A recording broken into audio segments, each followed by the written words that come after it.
जय गुरुजी, शुक्राना गुरुजी। सारी संगत को जय गुरुजी। आज मैं आप सबको बताऊंगी कि लोटा गुरुजी से कैसे और कहां से ब्लेस कराना है। गुरुजी से लोटा ब्लेस कराने के लिए आप एक सबसे पहले नया लोटा तांबे का लीजिए। नया मतलब मार्केट से जाकर आप खरीद के लाइए। साइज़ आप कोई भी लेकर आ सकते हैं, छोटा या बड़ा, उससे कोई भी फ़र्क नहीं पड़ता, लेकिन लोटा सिर्फ तांबे का ही होना चाहिए। लोटा लाने के बाद आप जिस संगत के लिए वो लोटा ब्लेस कराना चाहते हैं, मतलब जिस संगत को फिज़िकल प्रॉब्लम है और आप उनके लिए लोटा ब्लेस करा रहे हैं, तो उन संगत जी से बोलिए कि ये लोटा खुद क्लीन करें। लोटा क्लीन करते वक्त आपने साबुन का इस्तेमाल नहीं करना है। आपने लोटा क्लीन करते वक्त नींबू का या कोयले की राख का इस्तेमाल करना है। आप इन दोनों में से किसी भी एक से क्लीन कर सकते हैं। पहली बार यूज़ करने से पहले लोटे को क्लीन कीजिए और उसको बड़े मंदिर ले जाइए। जब आप बड़े मंदिर के मेन हॉल में जाएंगे, वहाँ सेवादार को कह दीजिए कि हमें ये लोटा ब्लेस कराना है, तो वो गुरुजी की गद्दी के वहाँ लोटा रख कर ब्लेस करके आपको दे देंगे। और आपको वहीं मेन हॉल में साइड में खड़े होकर गुरुजी से प्रे करना है कि गुरुजी, मैं जिनके लिए भी लोटा लेकर आई हूँ उनका आपने नाम लेना है और कहना है कि गुरुजी आप ये लोटा ब्लेस कर दीजिए और उनके कष्ट और बीमारियां ठीक कर दीजिए। लोटा ब्लेस कराने के बाद आप लोटा घर ले आइए। अगर वो संगत जा सकती हैं जिनके लिए आप लोटा ब्लेस करा रहे हैं तो बहुत अच्छी बात है, और अगर नहीं जा सकती तो उनके कोई भी क्लोज़ फैमिली मेम्बर लोटा ब्लेस कराकर घर ले आइए। लोटा घर लाने के बाद आपने उन्हीं संगत से वैसे ही क्लीन करवाना है जैसे कि उन्होंने पहले किया था। और आपने लोटा लाइफ टाइम यूज़ नहीं करना है। आपने मन में सोचना है कि इस लोटे को मैं 11 दिन, 21 दिन, 31 दिन या फिर 51 दिन ही यूज़ करूँगी। आपने उन संगत जी को लोटा लाइफ टाइम यूज़ नहीं कराना है। आपने लोटे में साफ़ पानी डालना है। साफ़ पानी मीन्स जमा किया हुआ पानी नहीं डालना है। कुछ लोग पानी को जमा करके रखते हैं कि ये पीने का पानी है और हम इसी में ही बार बार ग्लास डाल के हाथ डालते रहते हैं, ग्लास में पानी भरते रहते हैं। हमें वो वाला पानी बिल्कुल भी यूज़ नहीं करना है। हमें फ्रेश वाटर, बिल्कुल साफ़ पानी, आरओ का पानी या कोई बॉटल का साफ़ पानी जिसमें किसी का भी हाथ ना लगा हो, और वो जल से भरा हुआ लोटा गुरुजी के स्वरूप के आगे रखना है और वो लोटा गुरुजी के स्वरूप के साथ टच करके रखना है।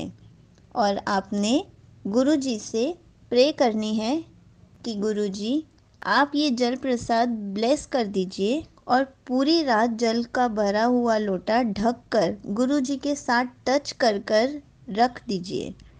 सुबह मॉर्निंग में उठकर आपको 50% जल प्रसाद उस लोटे में से पीना है और 50% जल प्रसाद से आपको नहाना है।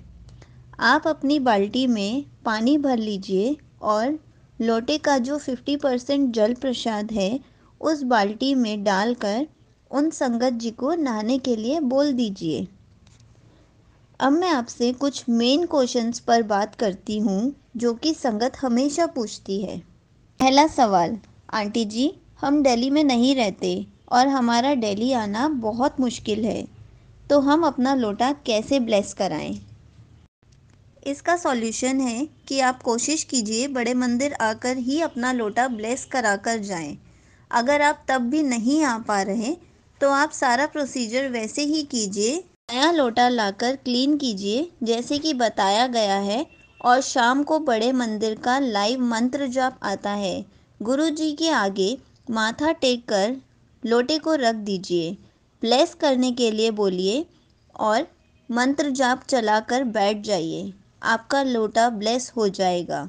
लेकिन जो संगत बड़े मंदिर जा सकती है और दिल्ली में ही रहती है, वो प्लीज़ बड़े मंदिर जाकर ही लोटा ब्लेस कराएं।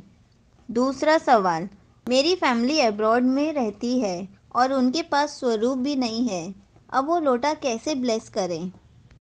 उसका सॉल्यूशन है कि आप अपने फ़ोन से गुरु जी का स्वरूप का प्रिंट आउट निकलवाइए और जैसे बताया गया है लोटा ब्लेस कीजिए। सब आपकी प्रे और विश्वास पर है। अगर आप गुरु जी को सच्चे मन से मानते हैं तो गुरु जी आपका लोटा ज़रूर ब्लेस करेंगे और संगत जी को ठीक भी जल्दी ही करेंगे। लेकिन अगर आप बड़े मंदिर एक बार जाकर लोटा ब्लेस करा सकते हैं तो आप जाकर अपना लोटा ज़रूर ब्लेस कराकर आइए। ये मैं बार बार बोल रही हूँ कि अगर आप बड़े मंदिर जाकर अपना लोटा ब्लेस करा सकते हैं तो वहीं जाकर करा कर आएँ, क्योंकि बड़े मंदिर की पावर बहुत है। इसलिए वहाँ से ब्लेस किया हुआ लोटा जल्दी असर दिखाएगा, संगत जी को जल्दी ठीक कर देगा। शक्ति जल में नहीं है, शक्ति गुरु जी में है। गुरु जी ही अपनी शक्ति जल में डालते हैं। गुरु जी को हम अपने आप को जितना सरेंडर करते हैं उतना ही वो हमारा साथ निभाते हैं। अगर हमारा सरेंडर 100% है तो गुरु जी की ब्लेसिंग्स भी 100% ही मिलेंगी, और अगर हमारा सरेंडर 50% है तो गुरु जी की ब्लेसिंग्स हमारे लिए 50% ही हैं। अगर लोटा जिनके लिए लिया जा रहा है उन्हीं के पैसों से लिया जाए तो बहुत अच्छा होगा, और एक लोटे से पूरी फैमिली जल प्रसाद नहीं पिएगी। जिनके लिए लोटा लाया गया है सिर्फ वही संगत उस लोटे से जल प्रसाद पी सकती है। अगर एक घर में 3 या 4 संगत को लोटा ब्लेस करा हुआ चाहिए तो आपको उतने ही अलग अलग लोटे ब्लेस कराने पड़ेंगे और सबके लिए अलग अलग जल प्रसाद ब्लेस करने के लिए रखना होगा।